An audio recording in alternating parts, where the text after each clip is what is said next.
The National Press Club, Washington.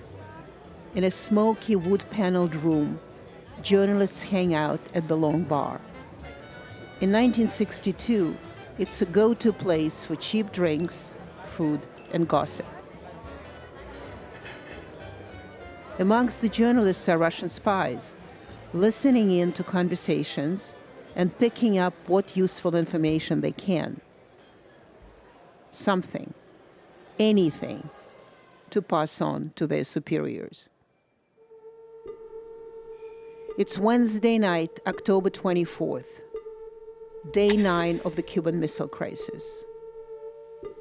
A KGB agent working undercover as a foreign correspondent chats to the barman, Johnny Prokov.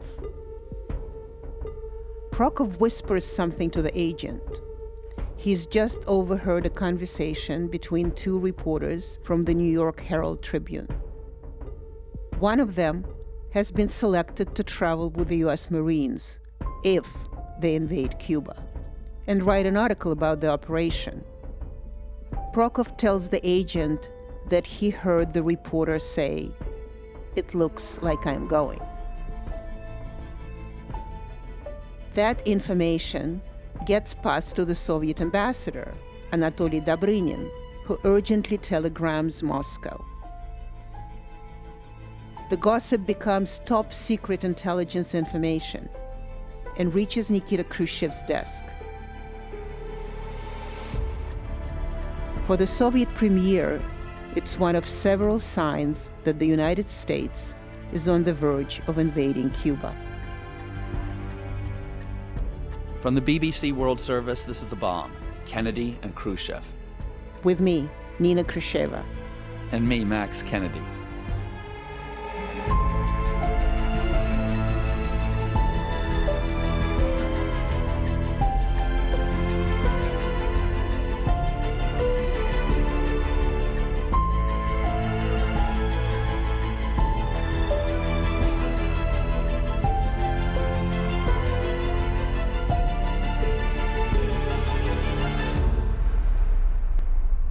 Episode 8, The Logic of War. Soviet radar follows American nuclear-armed bombers as they carry out military exercises. Since the U.S. blockade of Soviet ships heading towards Cuba came into force, they have been making the same maneuvers again and again.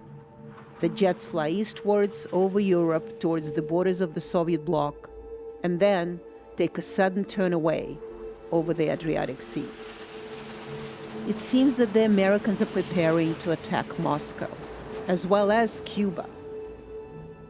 Premier Khrushchev is deeply alarmed by the escalation over the past 24 hours. He wants to signal a retreat. The confrontation between the United States and the Soviet Union, if such confrontation would start, it would be very difficult to keep it in terms of the conventional warfare. It most likely would go nuclear.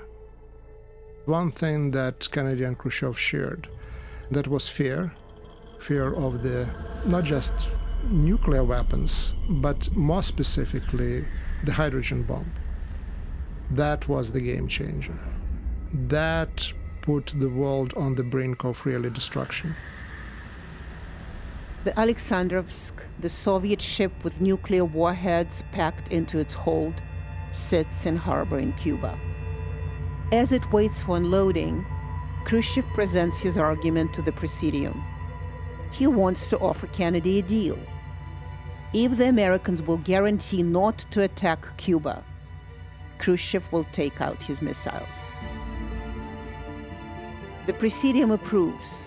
In fact, they're relieved. It is a correct and reasonable tactic, according to the notes taken at the meeting.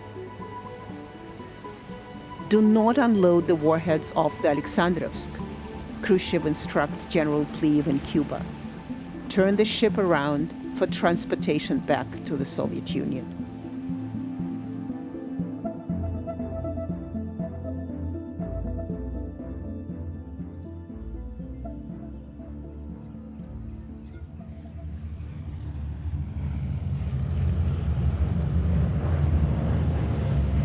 On the ground in Cuba, the intense roar of low-level American reconnaissance flights fills the air, unsettling everyone. The planes come over twice a day. So that, of course, infuriated us. I mean, it was like saying, you see, we can do whatever we want, you have to accept it. Carlos Alzugaray was 18 years old in 1962 and working at the Ministry of Foreign Affairs in Havana. But he was also in a reserve military unit. Yes, I saw during my digging trenches in the outskirts of Havana, American fighter jets would come roaring, and of course we were very incensed by that. Soviet generals report that American planes are flying so low over their heads that they can see the pilots' faces. The soldiers on the ground make rude gestures at the aircraft. These low-level jets are able to get much more detailed pictures of the Soviet missile sites than the U-2 spy planes, which fly so high that the pilots can see the curvature of the Earth. They're much more visible to the Russians and the Cubans than the U-2 flights have been. The Cubans haven't been aware of the U-2 flights, but they can see these US Navy planes just a few hundred feet above their heads. And of course, that is an insult to the Cubans, who feel this is a deliberate infringement on their sovereignty and possibly a precursor of actual bombing raids in the days ahead.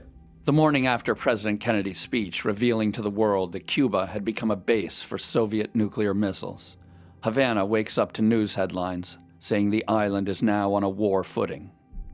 In a long television interview, the Cuban leader Fidel Castro ridicules what President Kennedy has said in his speech about his concern for the well-being of Cubans, and he claims the missiles on the island are purely defensive. Fidel Castro spoke to the nation. He said, if there is an invasion, we will expel them. If there is something worse, we will resist. And then he said at the end of the speech, now what is important is that everyone reports immediately to their military units and get ready to have the fight.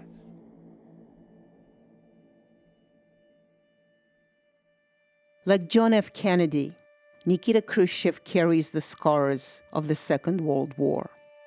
My great-grandfather witnessed the Battle of Kiev and Kharkiv in Ukraine and helped to plan the defense of Stalingrad in 1943, a turning point in the war against the Nazis.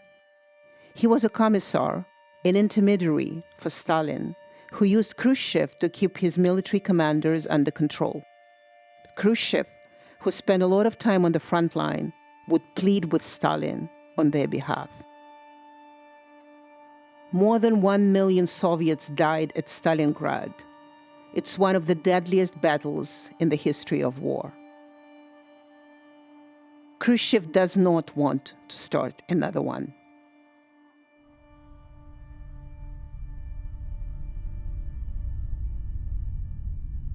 The whole world was becoming more and more alarmed.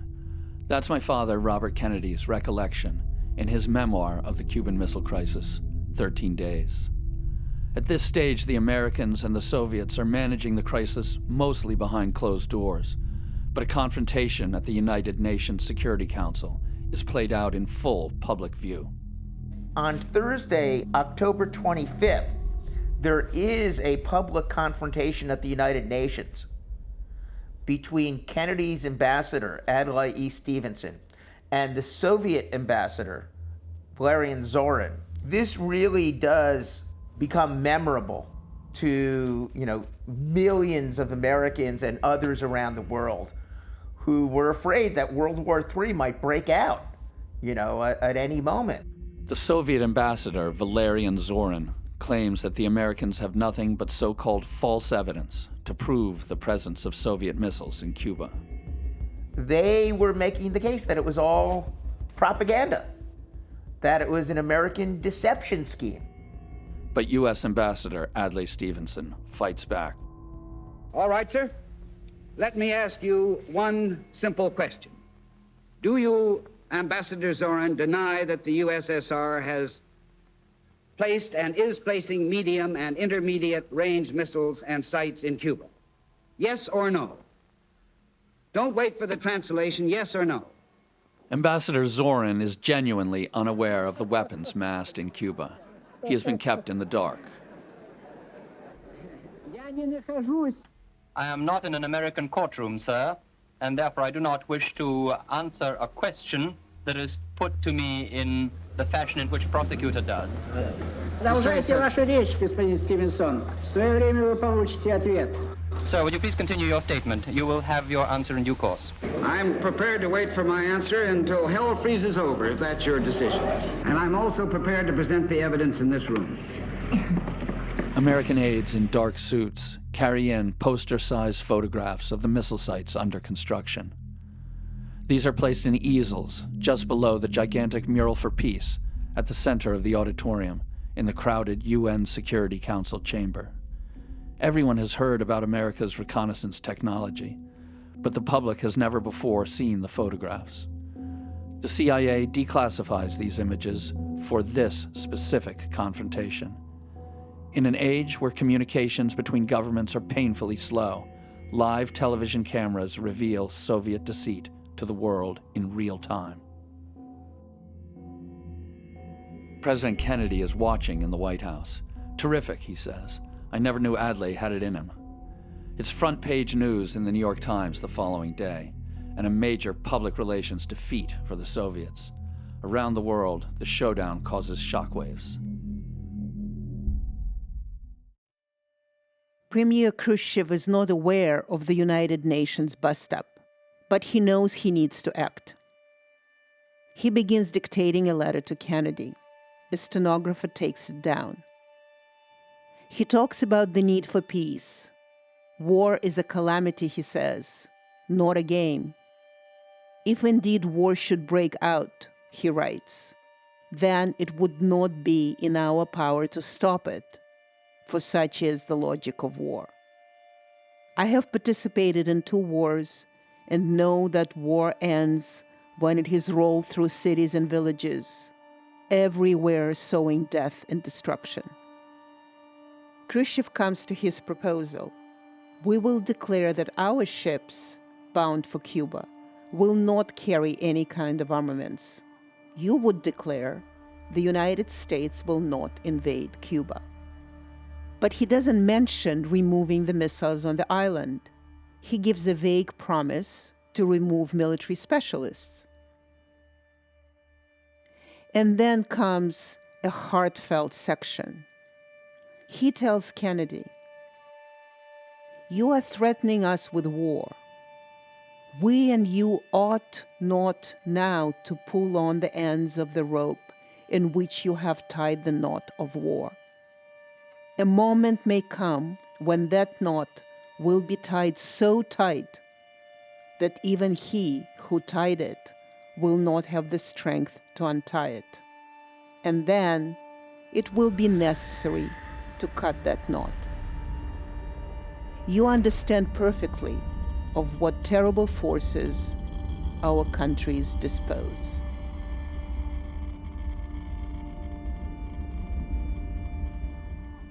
The finished letter is nearly 3,000 words long and is finally delivered to the U.S. Embassy in Moscow at 4:43 p.m. local time. It will take another 12 hours for it to get to Washington.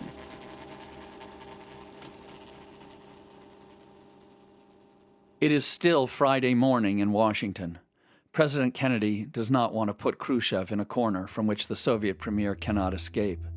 But the president needs to demonstrate to the public, to the press, and to his impatient military chiefs that he is keeping up the pressure on the Soviets. Soon after dawn, American naval officers stop a tanker heading to Cuba, the Marukla, a Lebanese ship under charter to the Soviet Union. They will board her and search for military supplies. It's the first time the naval blockade of Cuba has been enforced. The Greek sailors on board the Marukla offer the Americans coffee and let them search the ship. After 2 hours, the U.S. Navy can't find anything that resembles missile parts. The Marukla is cleared to proceed to Havana. News of the incident is released, and the press and people around the world who are desperate for information on the unfolding crisis at last have an update and something to talk about.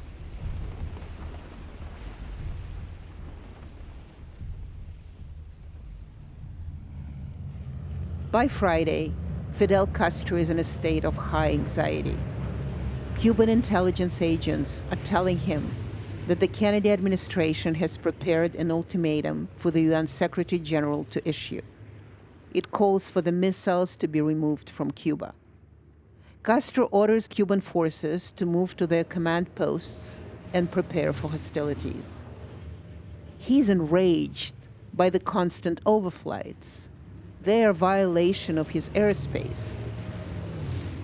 In the rising tension, he commands anti-aircraft batteries to shoot down American planes that fly over his island, starting the following day.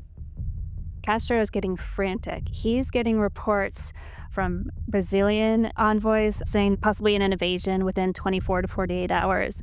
He sees the clock ticking, and he's tired of these overflights that are collecting more information, and Cuban weapons can reach the low-level flights. They can't reach the U-2s. But he tells his soldiers to open fire the next day, and he meets with the Soviet ambassador and kind of interrogates the Soviet ambassador about what's going on at the United Nations and why hadn't the Soviet representative at the United Nations done a better job of standing up for Cuba's right to defend itself. And he convinces the Soviets to turn on their radar. He tells them, we are going to start opening fire on U.S. airplanes. You should do the same thing. Fidel Castro spends the afternoon with the head of Soviet forces in Cuba, General Issa Pliyev. And Pliyev too begins to think that war is unavoidable. With rumors spreading of an American attack, Pliyev orders for some of the nuclear warheads to come out of storage in the mountains of Bejucal. And he sends coded messages to his commanders to be prepared for military action. Some interpret the message as meaning war at dawn tomorrow.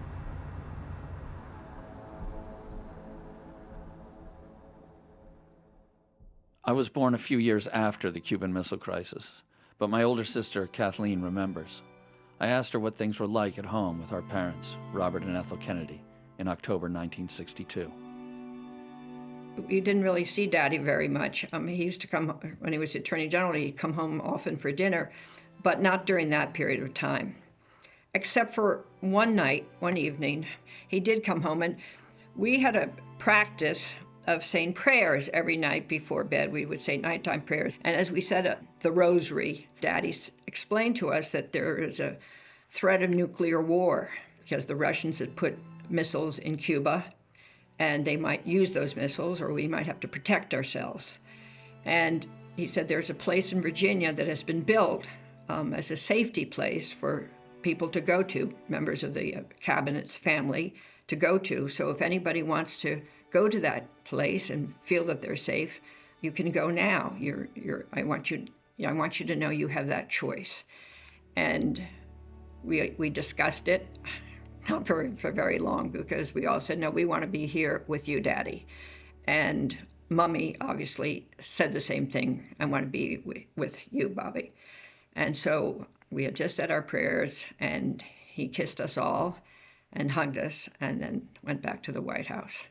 But it was all clear. That's what we wanted to do. President Kennedy has ordered an increase in Crusader flights over Cuba. They are turning up new and alarming evidence. The work on missile launch pads in Cuba, instead of stopping, has accelerated. And the CIA finds for the first time short-range tactical Luna missiles for use on the battlefield, though they cannot confirm whether the nuclear warheads for these rockets are already on the island. An invasion would be extremely dangerous. As John McCone says to the president after they have looked at the new photographs, it's very evil stuff they've got there. But that evening in Washington, teletype machines start to print something out just after 6 p.m. It's a long letter forwarded from the U.S. Embassy in Moscow. Jim Hirschberg. Communications were so primitive that it had to be sent in several parts. Each part of it had to be encoded, sent to the Soviet embassy in Washington, decoded, translated into English, and it doesn't really reach Kennedy until Friday evening. Communications are slow, dangerously slow, in 1962. Phone links between some countries are immediate, others take hours to connect. Khrushchev's critical message has been transmitted over a telegraph cable laid across the Atlantic floor more than a century earlier. It arrives in 4 separate chunks in the wrong order. The full letter from Khrushchev to President Kennedy at the height of a crisis endangering the entire world took more than 3 hours to print out. President Kennedy's advisors finally received the last portion of the letter at 9:15 p.m. Once they have sorted it out, they begin to digest its contents. It seems to reveal, Khrushchev's personal side, because it talks about his experience in World War II, and he has phrases like the smell of burning is in the air.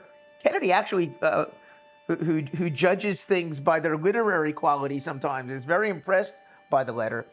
And it seems to him that Khrushchev is communicating that he shares Kennedy's abhorrence of the idea of a gigantic, cataclysmic, apocalyptic thermonuclear war. And this really helps the two leaders begin to reach a common language. President Kennedy and his advisors notice Khrushchev's shift of tone. Robert Kennedy writes in his memoir, 13 Days, "I had a slight feeling of optimism as I drove home from the State Department that night." The letter, with all its rhetoric, had the beginnings, perhaps, of some accommodation, some agreement.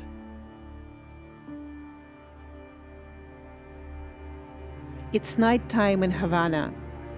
Fidel Castro visits the Soviet ambassador to Cuba, Alexander Alexeyev. Castro is convinced that the Americans are coming, and he wants Khrushchev to act. The night of the 26th, Castro is wondering, did I do enough? Is shooting at these planes enough? Or do we need to take other steps to be ready? And he decides to send a message to Khrushchev to strengthen Khrushchev's resolve. And so at around 3 a.m., Castro goes back to the Soviet embassy in Havana, and he insists that the Soviet ambassador, Alexeyev, come down to the bunker with him, in case the invasion starts.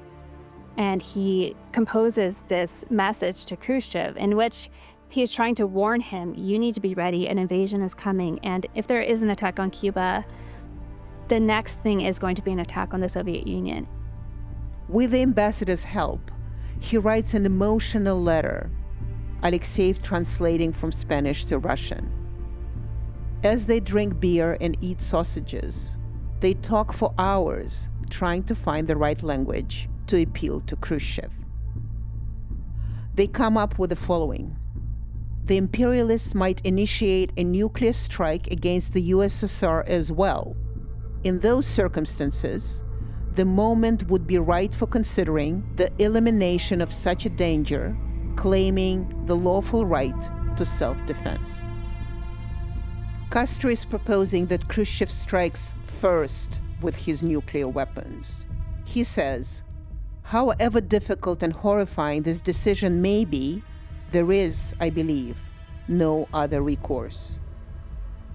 So he's prepared to risk nuclear war to save his regime, right?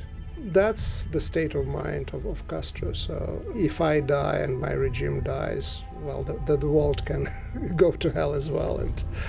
And that's certainly not thinking in Moscow. When he gets the message the next day, Khrushchev is shocked. Khrushchev wants to avoid nuclear war at any cost. So despite all this hours spent on finding right words and attempts not to scare Khrushchev, that's what that telegram really achieves. It also makes Khrushchev disregard whatever Castro is saying, what his feelings might be.